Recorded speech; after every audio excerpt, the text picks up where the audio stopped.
the 99% of people I talk to would never do or never consider doing the work that I've actually done when I was 5 years old, right? So for me, it doesn't matter. Like anything I need to do, I need to send the email. Okay, do I need to make the cold call? I'll make the call. Like anything I need to do, I just do, because nothing is worse than what I had to do, right? Like in looking backwards, right? And so I had no problem with that. The following is a conversation with Robert Indries. Robert Indries was born to a modest family in Romania and grew up on a farm. During his childhood, he worked 365 days a year because, hey, chicken's gotta eat. He's also traveled to over 17 different countries and learned about how business works all across the world, which has enabled him to open up an empire of 8 businesses generating 7 figures yearly. Here's his story. So, Robert, wanted to say thank you so much for taking the time. I think you have a really unique story for someone that's been able to be so successful in business. With that being said, you actually grew up on a farm. So, naturally, I feel like the first thing I have to ask you is, what was it like growing up on a farm? You, when your universe is limited, that's the only thing you know, right? So I couldn't say that I had any comparison. All of my friends were living out on farms, right? So we were walking cows together. We were, digging holes in the ground together. We were getting the corn off the cobs together, and you would do it manually with your hands, right? Like you would just do that for hours and hours to get the corn off the cobs. You would make fires together. You would pick apples together. Like literally, that's just what you would do all day. You wouldn't think that there is something else. When you're so young, you don't think like that. At least I haven't. I never. I can't remember a time where I would think of being somewhere else when I was that young. I started thinking about that. Um, I think after I was maybe 9 or 10 years old, something like that. I realized that there has to be more, right? There's just more knowledge, more things to do. And I think it had to do with school, because I actually enjoyed going to school. I know that's a weird thing to say, but you would learn chemistry, like you would learn physics, you would learn, biology. And I was shocked. And I don't understand why people weren't soaking in all of that precious information, but I was like, oh my god, this is so cool. Hmm. And I would learn a lot. And it's interesting because I would get very good grades, but I would never study because I would literally pay so much attention at class that I could almost re-say everything the teacher said, like word for word, right? And I just liked it. I really was paying attention, and then I would just I would just write down whatever I remember the teacher saying, not me, reading in a book or whatever. And so um, at one point I realized, oh, there's more, right? Like there's more to do than, I don't know, scraping, the manure uh, out of the shed, where the cows were. Like there's more things to do, more interesting things to do than that, right? And so that's how I got out of that. But until then I wasn't thinking about it. It was just fun, every day was fun. It's awesome that you were able to kind of, do well in school and also learn about the world outside of farming. But wanted to ask quickly, while you were young and kind of doing this work in the fields and hang out with your friends, do you feel like it was more work or play from your perspective? Mhm. I can't remember feeling work. It was play. It was, you just would do what people would tell you to do, because either way you had nothing better to do. You didn't have computers back then, or at least we didn't. We didn't have TVs, we didn't have computers, we didn't have phones. Like imagine just throw out all of your technology and just try to sit, and you'll see you'll get bored out of your mind, and so you'll just naturally do something. So whether that's washing dishes, whether that's going to get milk from the cow, whether that's whatever, like you would just be naturally engaged in things around the house. It's just bliss. Unfortunately, I wouldn't be able to record a podcast back in those days, so thankful to have modern technology. But I think there's a beautiful innocence in the sense that you're doing the same activity, but if you're doing it as an adult or someone who kind of understands the world a little better, you might see it as something that's a little more arduous. But when you're a young kid, you look at it, you're just out in the field having fun. You happen to be doing something productive at the same time. So I Mm. think it's really cool to sometimes, even in our adult lives, approach business or approach our goals and ambitions with a childlike mindset. And obviously it's work to some extent, but also to have good faith and do Mm. it with great passion to serve others. So it's a beautiful note on that. The other thing, working on a farm, what do you think the biggest lessons were that you learned from there working, a very manual and tedious job? Well, there are a few things that I feel have helped me along the years. Number one is that no type of work is below me. Anything I need to do, I just do, right? The 99% of people I talk to would never do or never consider doing the work that I've actually done when I was 5 years old, right? So for me, it doesn't matter. Like anything I need to do, I need to send the email. Okay, do I need to make the cold call? I'll make the call. Like anything I need to do, I just do because nothing is worse than what I had to do, right? Like in looking backwards, right? And so I had no problem with that. Like you would go into the shed with the barn animals, it would smell horribly, but you wouldn't think of it as a horrible smell. You would think that that's how cows smell, right? And so on. And that's it. Like you would, oh my god, this is horrible. No, now when I go there and I smell, it's like, oh my god, this is horrible. And my relatives are like, what's wrong? And like nothing. Sorry, it's Mhm. just me, whatever. But I now I can't stand that as much as or as easily as I could when it was just a day to day occurrence. So no work is below me. I could do anything. Number two, I learned the value of always being engaged in something, not being idle. Just doing something useful. Um, when I was in my teens and early 20s, I used to play video games, and I have the nostalgia of doing that because you didn't have any worries. Like you could just play video games as much as you Mhm. wanted. So it's not the video game itself; it's the nostalgia of you just being able to do whatever you want and just having a little bit of fun. But now, if I try playing video games, I tried for a few hours this year. I kid you not, I get so bored so quickly. It's incredible. I can't like I play for like an hour and I'm like I should be doing something else. Like what am I doing here?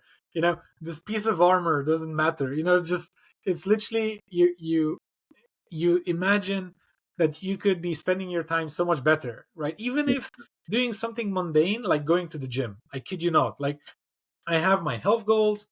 So why am I, killing pigs in a forest? Why am I not, building my bicep, or whatever? I don't know, just something else that you could be doing with that same hour. And so it gives you that, or it gave me that perspective of always being engaged in something useful. It's very difficult for me to just sit and do nothing. I know people love it. Many people do. Mhm. It's painful for me. It's literally I can just sit around because I can meditate, I can read, I can do things like that.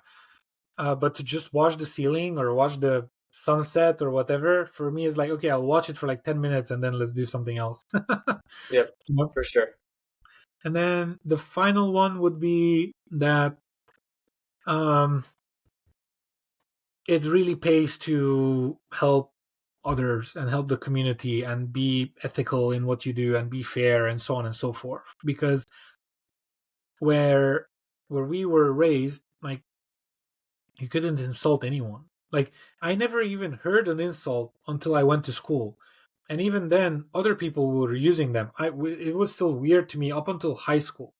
I didn't start swearing until I was like 15. I started swearing when I was 15, and only because everyone was doing it. It was literally a social thing. Like it was almost impossible to not swear at that point. I know it. I don't want to say it's impossible. I know I could have stopped myself. It was just like everyone was doing it. Natural. Exactly. And it just, you learn to respect everyone. You learn to respect everyone's time. You learn to respect favors. So if someone would do you a favor, you would repay that favor. It's just you learn to work with others. You learn to add value with what you do, right? To have a conversation, or like for example, if right now an employee calls me, Robert, could you please, help me with your car? I need to move some things around and so on. Of course, when? I'll be there. Let's do it, right? Or someone else calls me, says, Robert, I really don't know how to do this task. What's it about? Or, how should I think about it? And I talk them through it. I help them, or I do it for them sometimes, when they don't have time. When I realize it's not a competence issue, it's a time, like they literally do not have the bandwidth to deal with it. Many times I do it because I'm here doing nothing. Like all of my businesses are self-sustainable. I don't really need to do anything all day. So when someone has an issue, I was like, hey, Robert, could you help us with that? Sure, I'll do that. No problem. And then I help them only if it's a bandwidth issue. If it's I don't know how to do this thing, I teach them how to do it, Hmm. because I don't want them to call me again tomorrow because again they don't know how to do it, right? So it's a concept in the 1 minute manager. It's very easy to implement by Ken Blanchard. But those are a few things that I've learned, on the farm. One of the most beautiful things and really insightful things I think that you said was the need to serve others. And I think that if you ask most successful entrepreneurs, they'll state that as kind of their main purpose for pursuing whatever venture or whatever mission that they set out to do. However, I think a big problem in modern society is that people often, chase money or view goals as a very selfless thing. And I'm not saying that those people are never successful, but in my humble opinion, most of the time, if you chase that solely, your motivation is probably going to run out. You're going to have habits or have business choices that aren't sustainable. So, from your perspective, why do you think that a lot of people view goals as something that's really, I don't know if self fulfilling is the best word, but something that's, very only for them to achieve, when in reality, when you set goals for serving others, that's when really all the blessings and the wealth and everything else kind of falls into place. Um, so let's look at reality, right? Because reality matters. Any conversation in utopia or fiction, is Mhm. less helpful than actual reality. So For sure. let's assume I set very selfish goals. I want to be a billionaire. I want to do this. I want to do that. Very, very, very selfish goals, right? As long as my methods of attaining those goals are in line with reality, then I will still achieve them. So, in business, if you want to succeed in business, you succeed in business by adding value Hmm. through your business. Okay? So, that's a fact, because you're not going to stay in business if you don't add value to someone. You have to add value to someone. Whatever stakeholder you're adding value to, whether that's, the unhealthy person that eats burgers at McDonald's. McDonald's, Mhm. or the very healthy person that takes your nutritional supplements or whatever, like whomever you service, you're adding value to someone. And if it's B2B, it's an airport, or it's a manufacturing plant, or it's a financial services company, whatever it is that you're servicing. So if I have a very selfish goal, I can have a very selfish goal of making a lot of money. And so in me attaining that goal, I understand that the way to attain that goal is by having a lot of clients that I add value to, that are very happy, that bring me referrals, that just grow the company, make me more money, more money, more money. So it doesn't matter what goals you hit, as long as what goals you set for yourself, as long as what you do is in line with reality, right? Mhm. So if it's in line with reality, whether they're selfish or selfless, right, altruistic and so on and so forth, you can still get fulfillment. Mhm. Now, so for example, don't tell me that people such as, I don't know, I'm gonna make things up. I don't want to put words in people's mouths. Go ahead. Feel free to use fake names, stories, however you see No, fit, no, man. but real ones. Like, don't tell me that people like Bill Gates didn't want to selfishly be a billionaire, like the For sure. richest person on the planet. They selfishly wanted that, and they realized that technology will get them there, right? And so that's it. Whether it's selfish or selfless, they still took the world into a different era of everyone now having personal computers, right? If they wouldn't have existed, that wouldn't have happened, or someone else would have had to do that, right? But they Mhm. did, so whatever, doesn't matter. Like Edison, if he wouldn't have invented the light bulb, some other genius would have done that, right? Doesn't Mhm. matter. Like at one point, someone would have invented it or done it. So basically, these people have had their goals. And if you ask Bill Gates if he feels that his life was, meaningful, if he is happy with the things that he's done, and so on and so forth, I believe, if because he's a very logical guy, I believe that he will say yes, because guess what? I did more than 99.999% of people out there, whether or not I had selfish or selfless goals, right? So let's go away from utopia and go into reality, right? So is it um, more fulfilling to help others? Yes, for some, no for others. That's reality, right? Mhm. As much as we want to cut it in a million pieces, some people love to be selfish and they find gratefulness in that. Like, oh my God, I did this, I did that, whatever. Do I believe that that ultimately will make them happy? No. That's my belief. That might not be true. I don't know, because I don't have all of the answers, right? Mhm. We like to believe in the karmic system of movies, right? That they're gonna get what's coming, or whatever, that saying.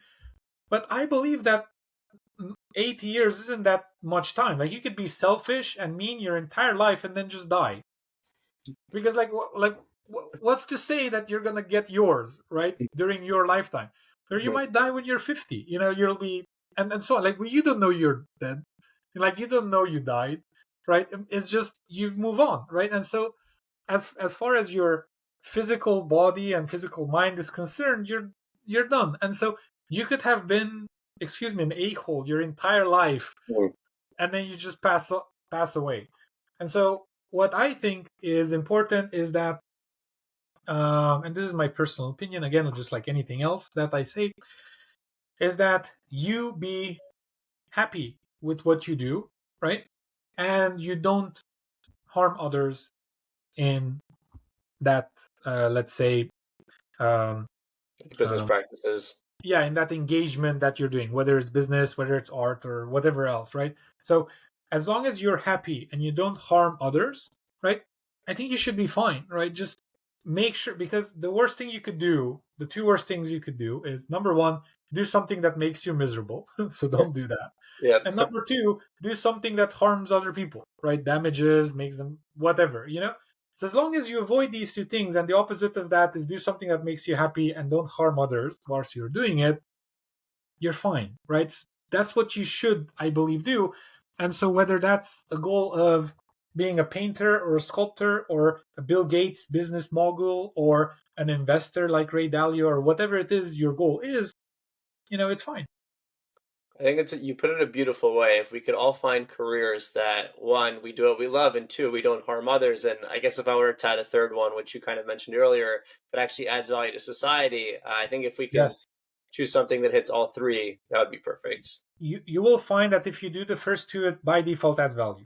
Hmm. Because if you do something you like and you don't harm others, typically it adds value in some way, right? But I do agree, if you add the third one, that's even better, an even better, let's say, value system. Yeah, definitely golden. And one of the things that you mentioned earlier, you said how someone could die at 80, someone could die at 50, they could have act a certain way throughout their lives. Kind of interesting or high level thought I had recently. So you hear of a lot of people, unfortunately, getting terminal diseases at a young age. We can get into the whole why this, why that. I'm not a medical expert or a religious expert, so I won't get into that. But if you think about it, in a way, we're all terminal. Like we all leave this earth eventually. So it's good that we need to try to make an impact. And I like how you said earlier, whether we're selfless or selfish, at some point or another, everyone realizes that succeeding in business, succeeding in life is about adding value to others. And that's really how you make it. Exactly. So Yes. definitely a beautiful point on there. Um, Another really cool aspect or interesting part of your story is that you've been able to travel, specifically in over 17 countries and over 100,000 miles. And I believe in reading some of your blogs, you said that you were able to learn a lot of common mistakes that a lot of business folks make. So, what are some of the things you were able to learn from doing all your traveling? Well, some common mistakes that I see almost anywhere you go is people believe that running a business will make you more money, Hmm. which is false. It's just, by default, I can tell you it's not true, right? And I can factually prove that it's not true. 96% of businesses never pass $1 million. And I'm not saying $1 million in profit. I'm saying $1 million in revenue. And so Upline. with that revenue, you need to pay staff and overhead and taxes and everything else, and maybe you'll be left with 50K if you're lucky, at the end of it, 5% of the top line. So um, when you look at it from that perspective, again, this is 96%. So only the top 4% of businesses pass, $1 million. And again, passing $1 million doesn't guarantee you make a lot of money. You can get a job that pays just as much or more with 5 times less stress. No exaggeration, right? Mhm. And so this is fundamentally wrong, and that's a problem. People go into entrepreneurship not because they have entrepreneurial visionary value to add, but because they want to make more money, and that's flawed, right? I don't like that concept. I never have. If you want to be an engineer and you're an amazing engineer, just grow in your engineering career up until like you can, I don't know, build rockets for SpaceX and make 400 grand a year, right? Yes, half of that goes to taxes, but guess what? All of our money goes to taxes. Like, Some it's not point. like you can escape that, or whatever. What you can do is set up a company in Romania, for example, which where you have 0% income tax, and then bill SpaceX from Romania, as an entity. The only issue with that is that you need to, be friends with Elon or something, to pull something like that off. Because otherwise, you can't Mhm. really negotiate with HR if it's such a huge company, right? However, you'll find that as time progresses, as globalization becomes even more mainstream everywhere, this is just normal because almost everyone hires on contracts. And so whether you have a contract with a domestic entity or with a foreign entity, it doesn't matter to you because you still work with the same person, right? And so you can wire the money anywhere. I can't tell you how many people in the last year have come and told me, Robert, do you mind if we change the business entity? I set up something in Dubai or I set up something somewhere, right? Why? Because all of a sudden, when I send them $10,000, they keep all of it instead of keeping half of it, right? And so why wouldn't they, right? It costs them $6,000 to set up in Dubai, which in Romania, by the way, it costs $100, so it costs 60 times less. So, but they set up in Dubai, and then they pay $6,000, and then they save, I don't know, 50 grand a year in taxes because they can have a business card, and they can use that card anywhere they want to, right? And then just spend their money in any country they want to spend it in. So these are just some things that are factual, right? If you're very good at design, be the best designer. If you're a very good content writer, or whatever it is you are, whatever you like doing, just do more of that, right? Like, make it so that you can enjoy your life again and add value, as we've discussed. Don't think that building a business is the solution to all of your problems, because it definitely isn't. It can create so many more problems than solutions. For sure. Running your own thing is definitely a tough task. And I think if people go in for it only looking for the money, I think they'll quickly find that it's unsustainable.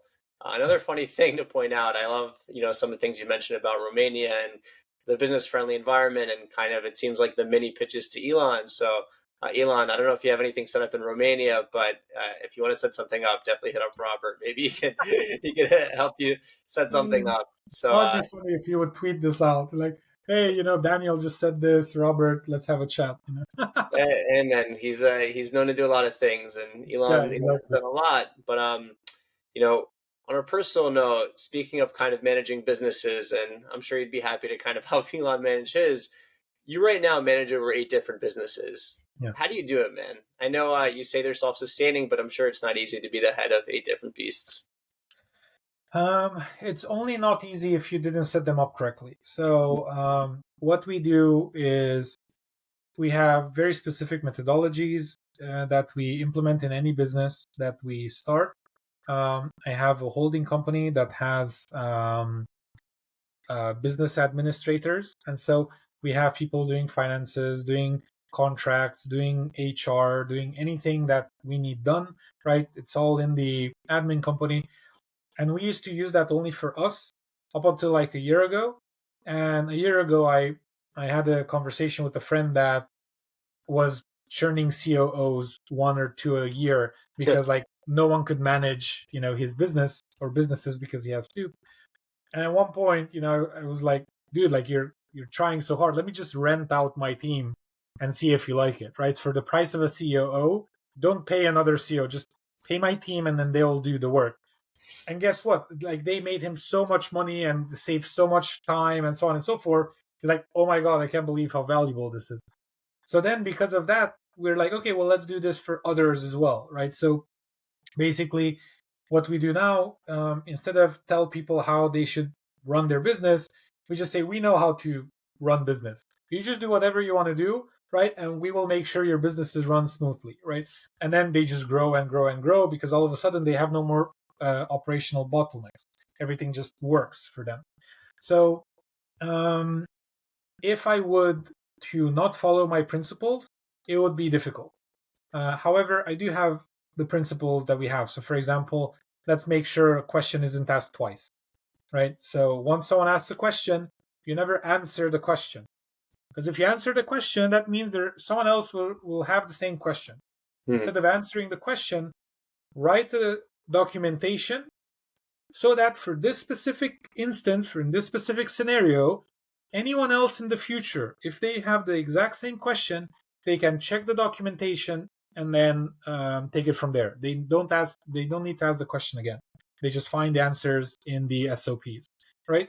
So that's one principle that we have.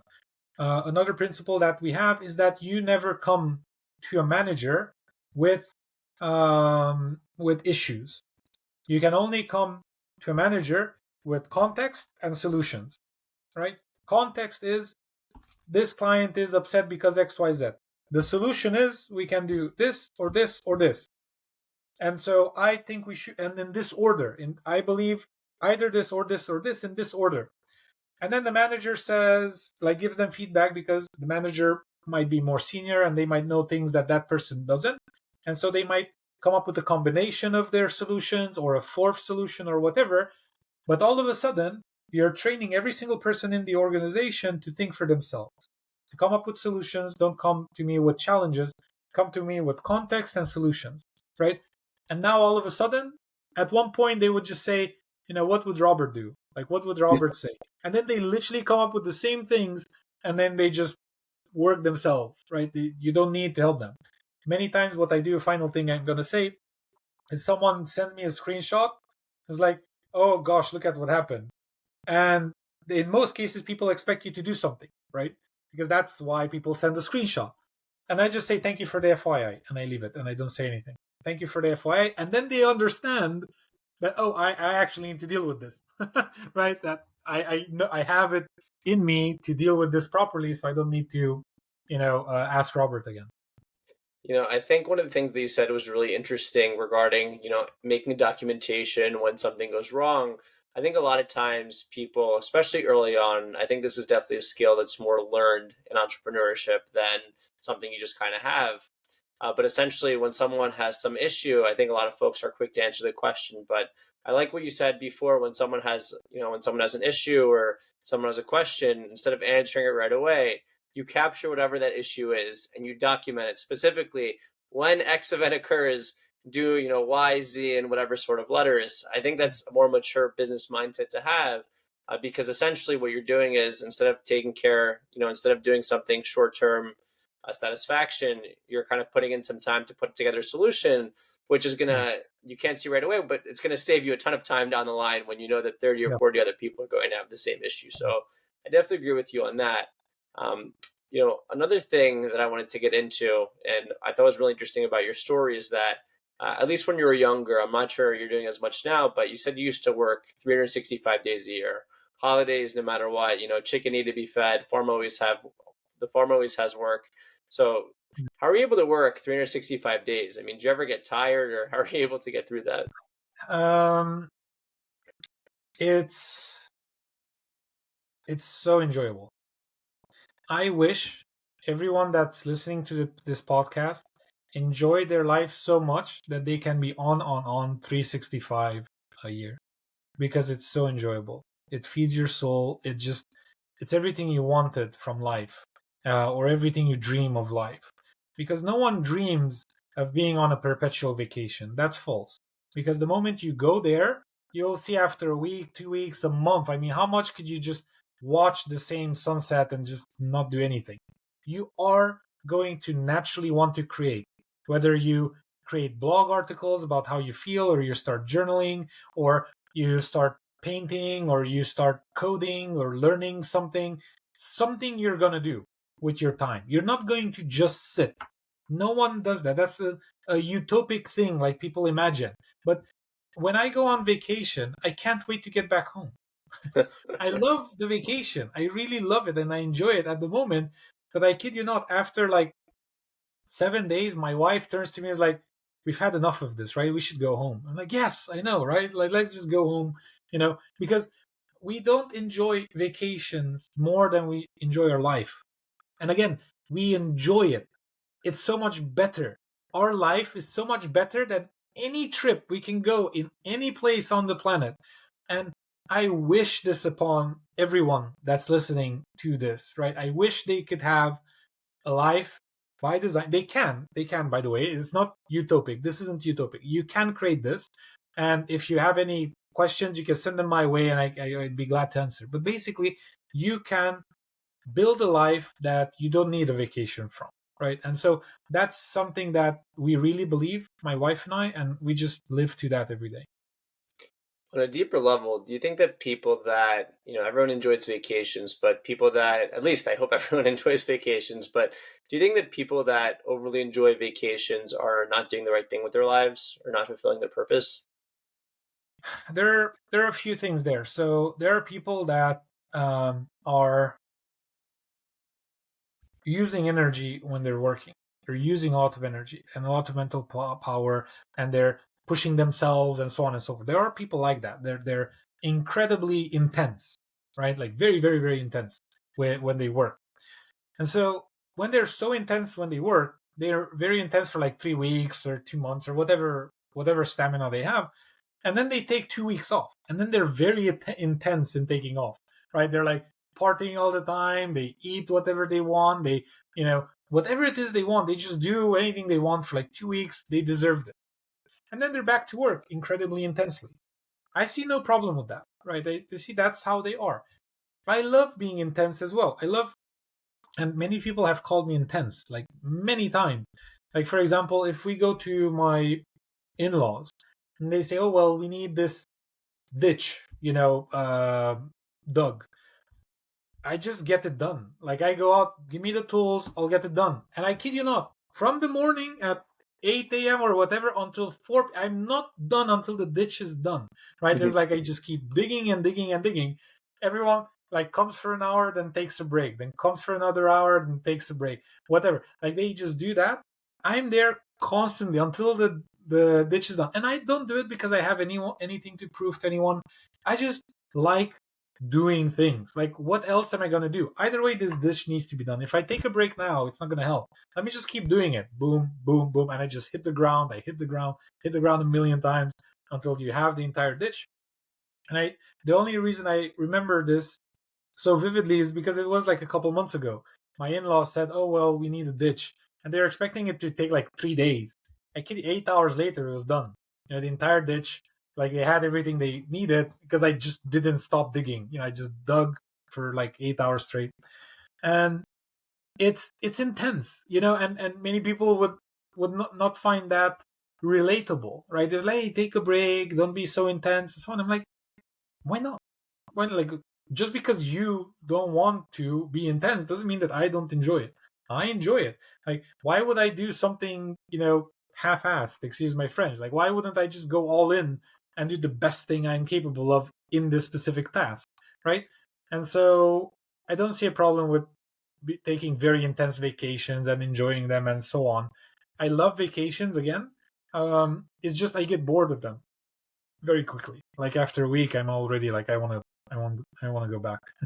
Yeah, I love the way you put that when you said you were digging the ditch, it was for you. Obviously, I mean, literally, it was a public service to make the ditch, but you said, I didn't care what they thought. I just wanted to get it done. And I think it's a beautiful way of kind of looking at tasks, looking at life, just kind of getting stuff done and, being happy that you accomplished it. But one of the things that you mentioned earlier, you said, even if you got tired, you try to kind of push through and be very intense. But on a practical level, we all get tired. So, do you have any personal productivity hacks or any hacks that you do when you get tired to kind of snap back into it? Um, so you can get tired for many reasons, right? The main reason people get tired um, nowadays is that, I mean, all the time in history, is that they are not doing something that's fulfilling for them or enjoyable. Because no one, when you're like whatever 15 and playing World of Warcraft, no one had to come and tell you, to do more of that. Like you start playing at 3 p.m. and end it at 3 a.m. Right? Like you would play for 12 hours straight, you even forget to eat because you enjoyed it, right? And so you never had a problem with that.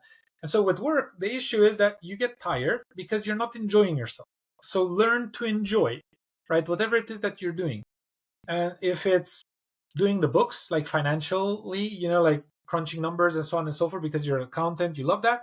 If it's very demanding for you, I don't know, put some good music, have some nice tea. I almost always have, something to drink alongside me, right? So just enjoy something and then just do it. For example, when I would need to do very,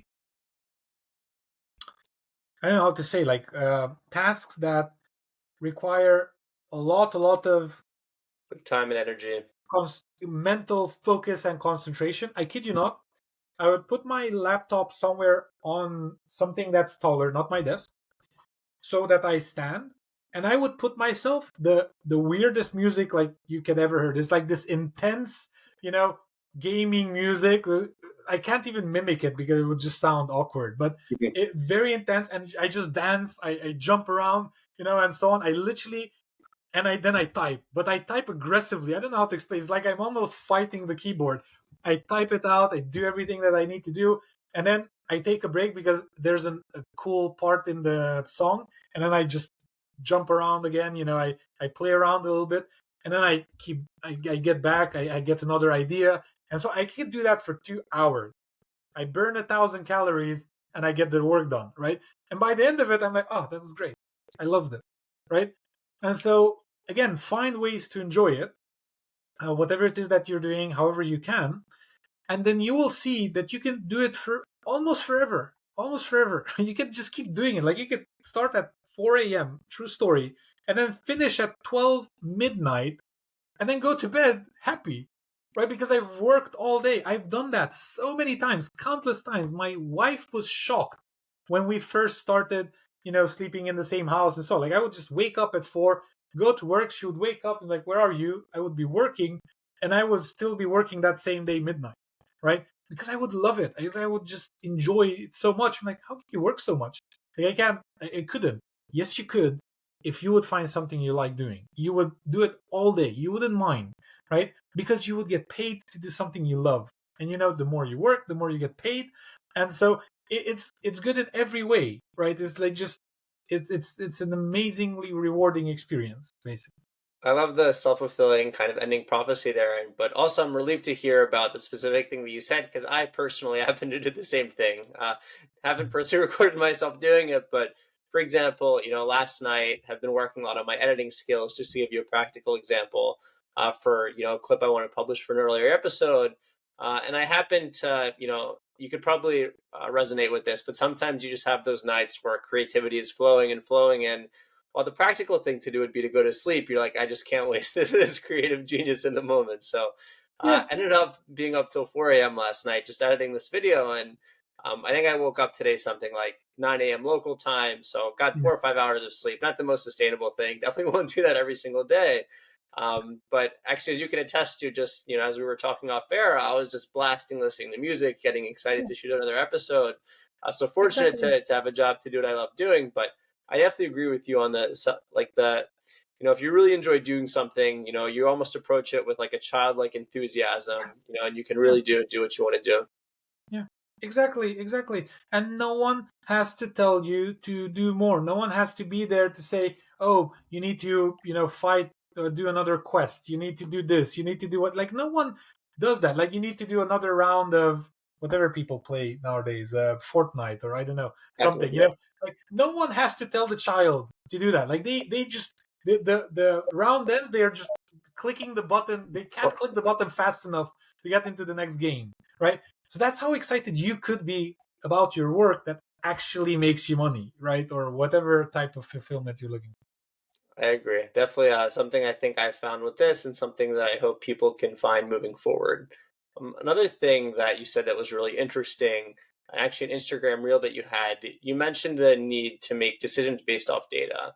So I actually have an interesting thought or opinion of this. I definitely think data-based decisions are important and help us move forward. But I also think there's a part of craft when you do something, or sorry, there's a part of art when you do something in the sense of intuition. So, in your business, in your life, and if you were advising someone, how would you advise them to make decisions based off data and to make decisions based off intuition? So you can say that something doesn't feel right, right? Towards a person, towards a decision, towards something. So when you get that gut feeling, you analyze it. You don't leave it at the intuition side. You take the data points. You have, why does this not feel right? Why? What am I feeling? And you go into yourself. It's more like a meditation or journaling or whatever, but you still reach data points. You still reach something like, I believe Daniel isn't saying the truth, or I believe this isn't inaccurate, or I believe something. You know, I don't know. Like you just say like, what about this is off. Number two, then number two in terms of not people, but let's say other types of decisions, like should we pivot in this direction or whatever. Okay, why am I scared to pivot in this direction? What happens if I pivot, right? And so on. And you get that down. So when I tell people you need to make database decisions, some decisions very easy to make database because you have the marketing insights that you spend this much, you made this much on 3 campaigns. Obviously, one performs better than the others. Then you just take the budget off of those two and put it in the third one and see if it scales. If it doesn't scale, you try a fourth one, fifth one, and so it's just database. Very easy to run your business based on that. When it comes to other types of decisions that you need to take, you can say, okay, well, if I don't trust Daniel because of these 3 things, Mhm. let me then hop on another conversation with him and be transparent. Daniel, you said this and this, and I believe these 2 things are conflicting because I don't understand how they can both be true at the same time. Could you please explain? And you get data. You get the data that you need to then make a decision. So, gut feelings are things that you did not yet get on paper. Mhm. You should, I believe. I mean, you don't have to, but if you want to be very analytical and not regret your decisions, typically decisions you regret are impulse decisions, right? You typically don't regret the decisions that you think through thoroughly, right? And so if you want to minimize risk in your business, you think things through thoroughly. And what that means, if you have a gut feeling about we shouldn't do this, we should do this, you go in that direction and then you see how that pans out. Got it. So, obviously, high level, it's good to take part in data or data analysis to kind of make better decisions based off that. But even when we have that intuitive feeling regarding something, we should always try to take some kind of an analytical look at it or think through it a little bit and then determine if it's the best way to move forward. Is that what you were trying to get at? Yes, because the reticency might be fear or hesitancy in some way, right? And you need to understand: am I fearful because I am changing? I'm not going to be the same person anymore if I do this, or I won't have the same level of comfort if I do this, and so on and so forth.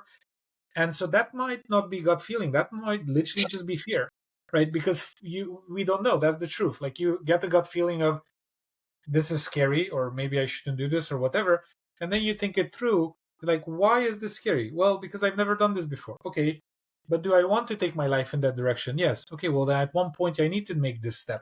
So why not now? Why later, right? So let me get the data of why now or why not now, right? Pros and cons and so on and so forth. Yeah, beautifully said. And something definitely I've tried to approach in my work and will continue to do so. So great to hear from a great mind like yourself supporting that point. Another thing that you said that I thought was really interesting is around a hot topic these days, which is the quote unquote work life balance. And I think people personally try really hard to achieve this when in reality, I think a lot of it's just about figuring it out and being at peace with kind of the chaos. Yeah. But one of the things that you said that I thought was really insightful is that it's best to have imbalance. Can you elaborate on why you think that's the case? Because you you can have balance, yin and yang, not necessarily on a day by day basis. You can have balance in life, as in like the previous example we gave, work intensely for 3 weeks and then take off in a full week, like a full week every month. Imagine that would mean you take off 12 weeks a year, not 12 days, 12 weeks a year you take off. If you work incredibly intensely for 3 weeks and then take a break, take a vacation for 3 weeks, that's great. For 1 week, that's great. And then you come back and so on. So you can achieve balance, and I highly recommend people get work life balance, but not the way people talk about it in the day to day. You don't need every single day to do yoga, and every single day to read 10 pages, and every single day to meditate, and every single day to spend time with your family, and every single day to whatever people come up with. You don't need to do that every single day, right? I go to the gym a few times a week, right? And I schedule it. I have it in my agenda when I go to the gym. I don't need to go every single day. I still have a six pack. I still look amazing, right? And I don't need to go every day because guess what? Some mornings maybe we have a family event like this Sunday, for example. We had family over. We had to prepare. We had to do things. I mean, we didn't have to, but we wanted to, right? This is something we wanted to do. So obviously, I couldn't go to the gym because they only open at whatever 9 a.m. And by 9 a.m., like by 10 a.m., we already had people coming over to the house, right? So it would have been weird because they by the time they would have been over, I would have been in the shower or not even home yet, right? So I said, let me skip it. Let me go Monday, and that's it. I went Monday. Easy, very very easy. So if you work on getting balance across weeks or months, it's so much better Mhm. than trying to have work life balance on a day by day because that will just exhaust you, I believe. In most cases, it will be exhausting for most people because life isn't robotic in that way. Yep, for sure. And I definitely agree with you in the sense that a lot of times the more we try to have strict rules in place at times, well, some things in life it's good to kind of block out, like family time or kind of, time to remain sanity. That aside, if you strictly try to schedule your day block by block by block every single day, it's interesting that that's what you get tired from. But when you, in a way, embrace the chaos and embrace that you might have some routine, but also accept that stuff comes up, that's really when you're energized. So, Yes. I think a really interesting point there. And speaking of points, I know I'm speaking a lot about some of the writing and some of the content you speak out, but I thought a topic that I thought was really interesting that I had to bring up. You actually have a blog titled "Wealth is the Most Important Thing." How did you come up with the title for that blog? Well, because I define wealth as um, complete abundance and fulfillment in all areas of your life that are important to you. So, real wealth, you can tell when someone's really wealthy. They're not complaining about anything. They are not angry about anything, right? They don't get angry. They don't get triggered by things. They're literally people at peace. Like you have conversations with them, they're like, ah, okay, this is fine, right? Like they're almost untouchable. They have what you would call mental fortitude because you attain mental fortitude by being wealthy, by knowing that no matter what you say, I still have all of the money I need in my bank account. It doesn't matter what you say, right? No matter what you say, I know I'm healthy. I have all of my vitals checked every 3 to 6 months, depends, right? I know I look in the mirror, I'm very happy with myself. I know I have an amazing relationship, both um, mentally, satisfying. Like we have great conversations, intimately satisfying in terms of goals and so on and so forth, aspirations, values, very aligned and so on and so forth. So when I look at my life and I see that every single piece of the puzzle is just there, it's such a beautiful picture. And when you have that picture in your mind every single day, when you wake up, when you go to bed during the day, it's like very few things can actually bring you down. And so that's why attaining this level of wealth is, I believe, the most important thing you can do because then everything we've talked about today, you have. You have the balance, of the holistic view of your life. You have adding value to society. You have enjoying yourself. You have every single thing that you would want, like anyone would dream of in their life, they can have. And so part of that is financial, because you can't be wealthy truly without money. There are Mm. very few people that can achieve that, and those are, monks or whatever. Even Mm. those guys need to buy bread sometime, and so they live off donations or whatever they do. But so they still have some form of an economy. That's my point. Like, it's even if they barter, even if they grow apples and then sell the apples for spinach. I don't know, making it up, but you would still need some form of currency and economy to survive, right? The only difference is that I feel much better when I know the next 5 years of my expenses are already in my bank account, right? It's just, for me, I'm like, okay, well, I'm very happy with that. I could just live and do whatever I want every day, because nothing I do today has an immediate impact on my family. Nothing I do in the next 2 years has an immediate impact on my family. Like, it's just, I can do whatever I want all day. And so this level of wealth is amazing. And you can attain this even with being an employee, because you can learn how to save money, how to invest money, how to be mindful with your cash, and do what you actually need to do with it, so that you don't have an issue. To you lose your job, fine, I have 5 years worth of savings here, right? And again, you don't need to be an entrepreneur for that. You can do it in any career you want. Yep, for sure. And I like the way that you mentioned wealth and your specific definition. Obviously, we live in a practical world. We all need means to survive, but also being able to kind of do all those things that we love and being healthy and having those relationships. So definitely in agreement with you on there. On a little bit of a different note, I thought this was really funny when I was just kind of doing some research and preparing for the episode. You have on your LinkedIn under your degrees, trust me, I'm an engineer, and trust me, I manage engineers. Where did that come from? I just thought that was so funny. I'm reading those descriptions. So I'm a civil engineer for quite a while now, and I wanted to be an engineer since I was 10 years old. And so in in our world, and many people have heard this, trust me, I'm an engineer. And so then I did my master's degree, and so when I got my bachelor's, I said that on my profile, like, I'm an engineer now, so I can say, trust me, I'm an engineer. And then I got my master's degree, which is project management in IT, so project management in technology. And then I looked at trust me, I'm an engineer, and I said, I need to come up with something smarter. And then I said, oh, trust me, I manage engineers now. So I'm at the second level of trust. And so, and no one picked on that. So Daniel, that's fantastic. No, I never has someone told me that they read that. You're the first person in like 10 years since I wrote that. I don't know. Look, man, Love that. I ask questions for a living. I like to ask good stuff, so I make sure to do my research. So really Beautiful. happy that you're able to touch upon that. And I think in a funny way, but also a practical way, it's always the simple solutions or trying to do the simple things to fix something. Someone could Yeah. write out 17 different things when you were like, I studied how to be an engineer. Now I'm a master of engineers.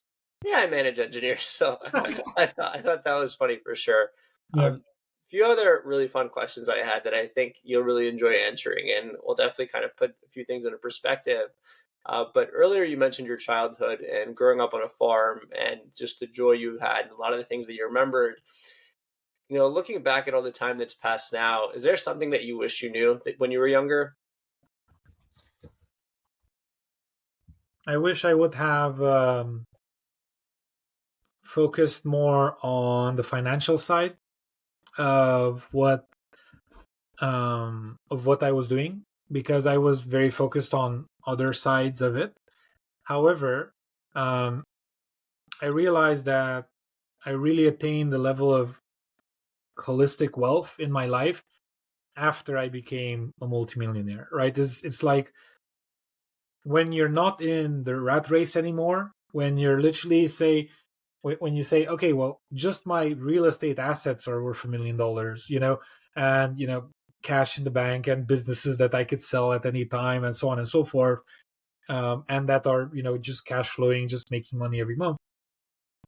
You think, if I could have had this, and I could have had this at least 5 years earlier, if not 10 years earlier, 10 maybe stretching it a little bit because I am still quite young, but 5 years at least earlier, Number one. And then number two is to not think that people are ultimately good. I used to believe that people are ultimately good. Now I know that there are people that are literally um, clinically have issues, mental issues, right? And you see them in movies. You see the psychopaths in movies. You see the narcissists. You see them. Those are mental issues, right? Real clinical mental issues. So if you have the misfortune to work with someone like that, they do not operate on normal human logic. They operate on their own little bubble of fictional logic. And Hmm. so I've had the misfortune to work with people like that, that don't see reason, don't understand reason. Like you can have as many conversations with them as you want, but that's the definition of a psychopath or a narcissist. They they don't hear you. Like you tell them things, and the information doesn't go into their brain because their ego is so large, and it just muffles everything you say, and the only thing they hear is whatever is in their favor, to either victimize themselves, to point fingers at something else, to whatever. And so I've lost so much time and resources and neurons and relationships, right? For disappointing third parties in, like, because when I have to work with a psychopath and then there's another person that we're working with, you cannot but have a negative feeling towards everything that just happened there, right? And so you lose brownie points, whatever you want to call them, social clout, when things like that happen. So um, if I would learn those two things, or if I would know those two things, it would save me a lot of time, because I genuinely believe that every single person ultimately has good intention. I don't believe that anymore. I do believe that there are people that can't wait to steal from you. I kid you, like, and there's so many out there. I can't believe how naive I was. There's so many people that, steal money from your bank account, the scammers, and then celebrate their success of stealing your money, right? And I'm like, why? That makes no sense to me. Like, that's so bad. And there's millions of them, right? Now I know. Now I'm in my 30s. I'm not naive anymore. Like, I'm still naive in other ways, but I'm not, the 20-year-old, Martin Luther King, of, this is all can be good and peaceful and so on and whatever, or Gandhi or whatever. I do believe what Gandhi said, that an eye for an eye and the entire world goes blind. So if you do wrong unto me, that doesn't mean that I should do wrong unto you. It just means that I'll never work with you again. Or if I ever will, you now have to make up for lost ground. Like, you need to give me money or do something. Prove it back. Because if I lost 50 grand Hmm. working with you, now you need to make me 50 grand back. And there is no other discussion. If they want anything else they have to do with me, first let's get to ground zero, and then we can do something else if you want to, right?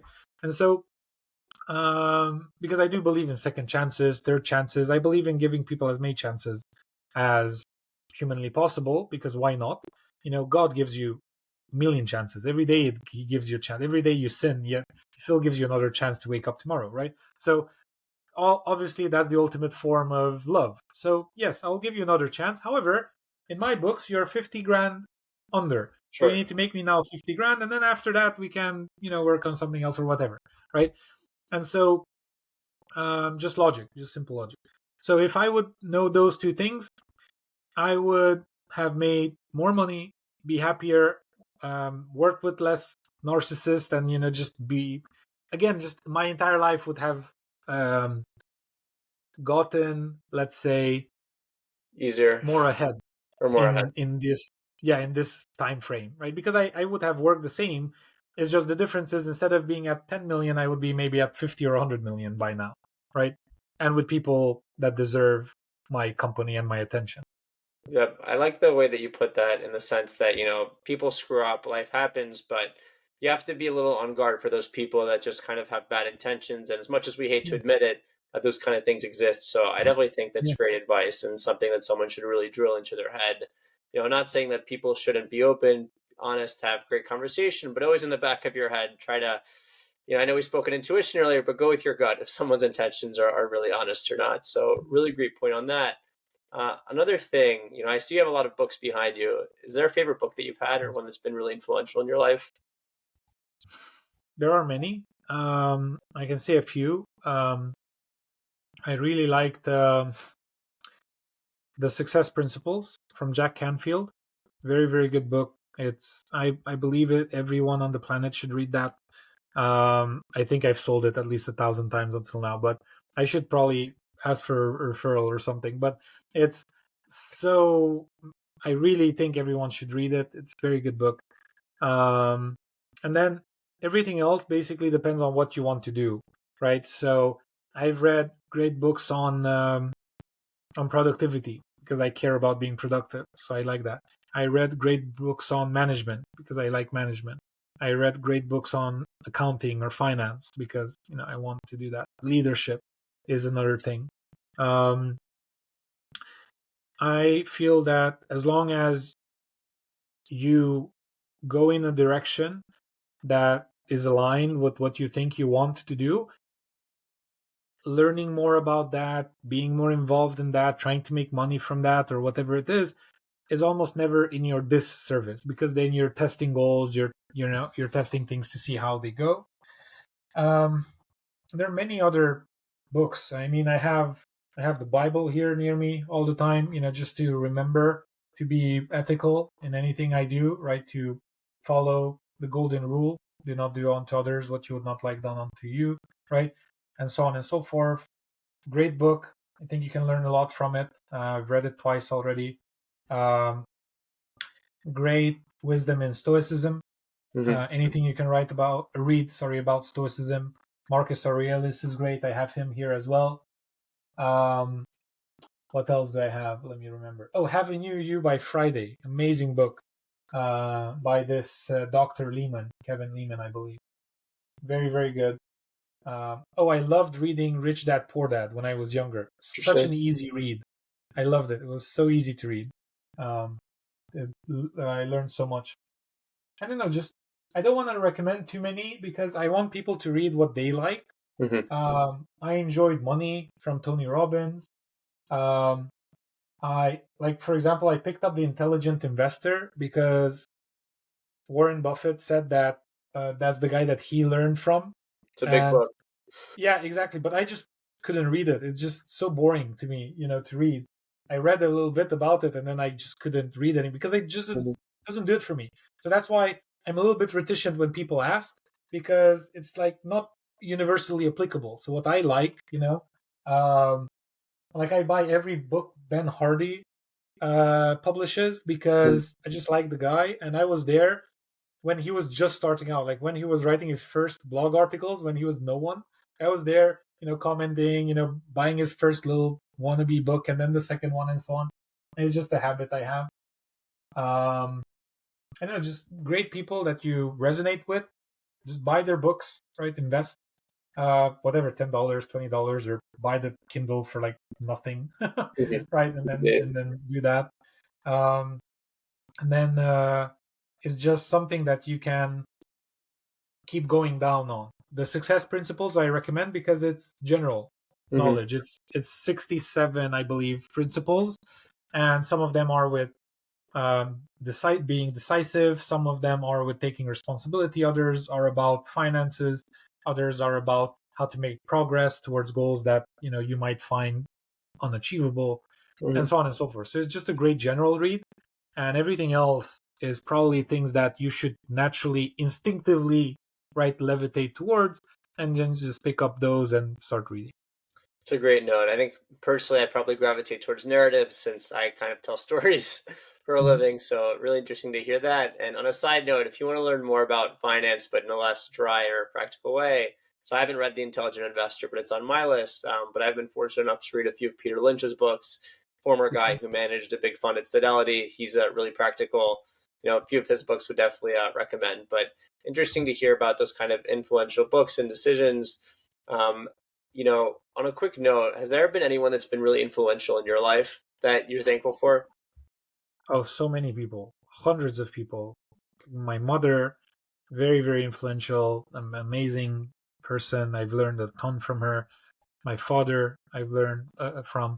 My aunt, um, my brother, I've learned from. My language teacher, my English teacher, my physics teacher. The teachers and My the life leaders. the teachers, yes, exactly. So many people, like a lot of individuals. I can say hundreds and hundreds. Brian Tracy, Tony Robbins, Robin Sharma, um, who else? Aaron Young, um, Kevin Lehman, Ben Hardy. I don't just so many, and I get these are some names that are bigger, right? Or people that have gone past, like Napoleon Hill or Dale Carnegie, right? Or uh, John D. Rockefeller, right? And so on and so forth. There's just so many people that have influenced me over the years that I'm incredibly grateful for. If I would spend time actually mentioning all of their names every day, I would do nothing else, just mention names all day, and get nothing else done. There's so many. Yeah, I've been fortunate enough to actually read Napoleon Hill's book, Think and Grow Rich, but really cool to hear about all the people that have been really influential. One more note regarding people. Do you have a dream dinner guest, dead or alive, that you'd love to get dinner with? Um, I mean, this might sound weird, but I do. If I have the chance to spend time with or more time with someone, I would have dinner with my mom because It's it's beautiful. just I don't know. It's just Feels right. um, yes. I mean, I can't spend more enough time with her. That's my problem. Like there's so many things to do. I cannot spend more time. Hmm. Right? It's just my life wouldn't be in balance anymore if I would spend more time with her. But every single week, I spend time with her a few hours, and I just love it. And if I were to choose one person, yes, I could, let's say, have a dinner with Tony Robbins and ask him about every single way in which I could be more successful and whatever, or with Ray Dalio, ask him about the principles or whatever, right? At the end of the day, I can meet those people either way. And if I never meet them, I will still be happy. But if I would, for any reason, stop meeting my mom, I would be very sad for a very long time, right? Because I don't want that. I would wish she would outlive me. Sorry, no, I don't want to die early. But you get my point. Like I would wish like she wouldn't pass, but I know she'll pass at one point, and so I'm enjoying every moment That's with beautiful, her. and shout out to all the mothers out there. What would you say brings you pure happiness in life? Right now, what brings me most happiness is cuddling with my wife. This is the thing I love most. We cuddle every morning for half an hour to an hour. We cuddle midday after lunch for half an hour to an hour, and we cuddle in the night. And it's the best hours I spend in my day. I love that answer, and I love the transparency and honesty there that you gave there. But Robert, you've kind of been able to share a wealth of wisdom, some awesome stories, and awesome life, and I'm sure you're gonna kind of keep on keeping on. But as you mentioned, at some point we all pass. So, on a parting note, what do you want to be remembered for? Oh my gosh. I was not expecting that question. What do I want to be remembered for? Gotta expect the unexpected these days.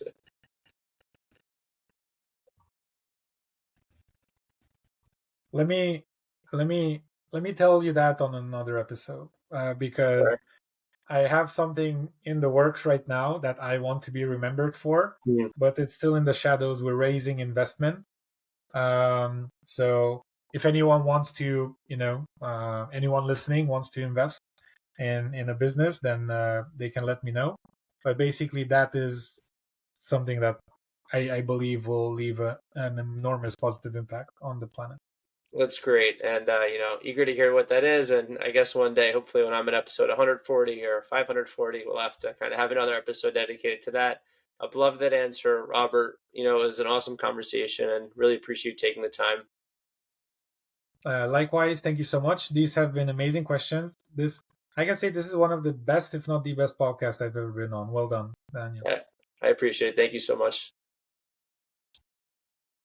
Thank you for listening to my conversation with Robert Indries. If you enjoyed the episode, rate the show on Spotify, drop a comment on YouTube, and subscribe.